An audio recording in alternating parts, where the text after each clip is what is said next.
Well, I got diagnosed during COVID, so the first part of my journey was with my doctors to where I found the symptoms.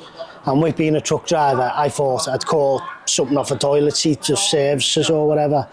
Got sent to the Royal Clinic for STI, because when you're first diagnosed, even though my doctor thought it was penile cancer, because it's treated as an STI first, I had to go to the Royal. I was put on tablets, I was put on steroid creams. Basically, my first whole week, it was basically treating it as an STI. Then they finally said, we think it's penile cancer, and they give me a leaflet to go away and read, and said, you'll have to wait for your appointment, Clatterbridge over on Birkenhead. About a month before my appointment, Clatterbridge, to where it was finally diagnosed as penile cancer. Must have been waiting about, near a month before I was called back. And the problem was with during COVID as well, I was having to do every appointment and everything on my own. Couldn't have my wife with me or nothing. So I was going through it on my own until I got home. Then he said, luckily, he said it was cancer. And he said, I've got a professor from the Christie Hospital here who specialises in it. Can he come in, have a look? So he said, yeah. I gave him permission, said, yeah. He come in, had a look at it and said, yeah, he needs a gland resurfacing and we need him in the Christie, he'd be better in the Christie Hospital, which just specialise in cancer. Must have been about good 3 months, near 4 months before I got my appointment, and he rang me up and said, we need to sort out booking your appointment to get you into the Christie. And by then, I was taking God knows how many painkillers. I was taking the max amount of paracetamol, ibuprofen, everything, because of the pain. And I was still trying to work as a truck driver during COVID as well. He said, we better get you in quick. I must have waited about a month before it was about a month to 3 weeks before they more or less got me in. Got in, they had a look at it. He said, we'll get you down to pre-op and then you'll have to wait for your surgery. The worst bit about it was I had to wait as well, because it was COVID. I had to have full COVID tests. Had to lock myself, me and my wife had to lock ourselves away for a week, so we weren't even allowed to leave the house, see anyone. Then finally went for my surgery. I had what's called a gland resurfacing, where they basically take the helmet off your penis, cut the skin away, cut whatever cancer there is away, and then skin graft over the top and put a catheter in, which was meant to have been job done.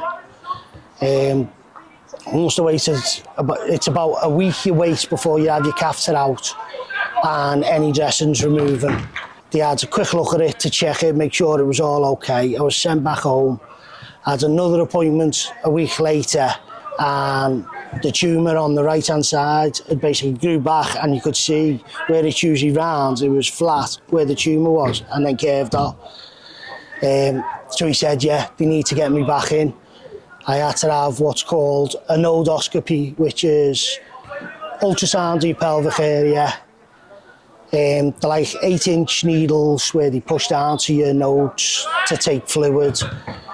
After that, then it was another appointment, and everything at that time was just building up, because I didn't even know there was hospital transport or anything like that. I was basically driving myself. Got in, he said, yeah. Must have been about another 2 weeks before I was finally in surgery. You had to do all the same again. COVID tests, lock ourselves away, not allowed to see anyone, anything, not allowed to even go to shops. You had to make sure all your shopping was in, because you were basically stuck in the house, couldn't leave. Finally got my appointment to where I was sent to the nuclear medicine. Straight from having that done, 10 minutes later, I was straight up the surgery wing and straight in for operation. That basically was meant to be the same operation, but remove whatever cancer there was. Whole procedure again, had to stay in overnight, released home, and then it was the same again, just the waiting and hoping, but it's the pain when you're at home, to where I had to have a district nurse assigned to me then. Who came out basically near enough every day, changing dressings, cleaning, making sure everything's all right. It's the pain to where I ended up on like 60 milligrams of codeine, paracetamol, ibuprofen, and everything to do with the pain. Went in to have the catheter removed, and then when it was revealed, it basically looked like I was flat as a pancake. And mentally over the time, I'd already have started losing my head due to I had to use all my holidays at work, and I'd run out, and luckily my work was brilliant with me over it, because I'd used all my holidays and I was not expecting the third lot of surgery as well. So literally I'd already run out of holidays, was falling behind on my bills, I was to where my head snapped, and then that's where I wanted to end it. Because I remember saying to the nurse when she pulled the catheter and it was all revealed, I said, you may as well just let me die. Should have just let me die. My head just completely went to where I was trying to get on to the roof. And I managed to sneak away to try and clear my head, even though they were literally like watching me like a hawk. I managed to sneak away to have a ciggy to where they were getting hold of my wife. I had my wife trying to ring me, I had the hospital trying to ring me, and everything. I was outside. I mean, Macmillan there, Sharon found me outside. She went, you're all right if I get the mental health team? And I just blanked it, didn't want nothing. I was just like, leave me alone, just go away, don't want to know. She went away, got the mental health team from the Christie. I remember them getting me into a room, locked me in the room, trying to talk to me about what's going on. I didn't want none of it. I'd completely lost it. I was pulling my hair, just saying, let me go home. Just let me go home, let me go home. To where I'd lost the plot. I just wanted it, wanted everything to end there. And that's when Citizens Advice Team, luckily I got put a Citizens Advice Team. I found out about hospital transport, because I was trying to, basically because I was working, I knew none of the stuff about health benefits, PIP or anything. It was just, I was dealing with everything the way I've always dealt with life, look after myself. It's an embarrassing thing because lads don't like to talk about the penile side of it, but we have to. The last, I'd say 5 years, I was embarrassed, didn't want to leave the house, didn't want people to know what I'd been through. Like, it was lucky, my nan had ended up in hospital with pneumonia, and me and our Gareth were going in and out to see her, and our Gareth was the one who told me about the football they're playing in the league, and he said, because I basically I've locked myself away for 5 years because of the embarrassment, and our Gareth said, no, there's a football group run Tuesdays and Thursdays, and because my immune system was low as well, I had to get basically permission to say, yeah, I could start.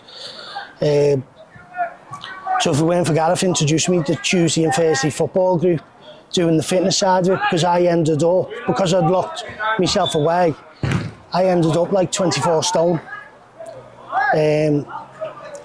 So I rang Sunflowers, asked me doctor, asked the Christie, I'm all right to attend and try and do it. And they said, yeah, if you feel you want to try and push yourself out there, push yourself out. So I came to the first group with our Gareth, and ever since then, John, Shane, Dan, just talking to people and talking about it, to where I started making better progress. I actually start to more now feel like myself doing it. So the group, and then the monthly tournaments, listening to people as well about mental health, different types of cancer as well, and it's all been amazing. It's pushed me on to where even Sunflowers, I rang them to ask about the talk, what to expect and everything, and like they said, just with yourself and notice, just talk more about, just talk. It's brought you back to what you are. And she said that's one of the worst things, because if most men don't want to talk about our problems, but she said that's one of the problems, talking about it more brings it out on the surface, you're not bottling it up. So talking with the lads, a lot of the lads I do the football with know my story, like opening up about it, talking about it, because everyone's got their own problems, it's massive.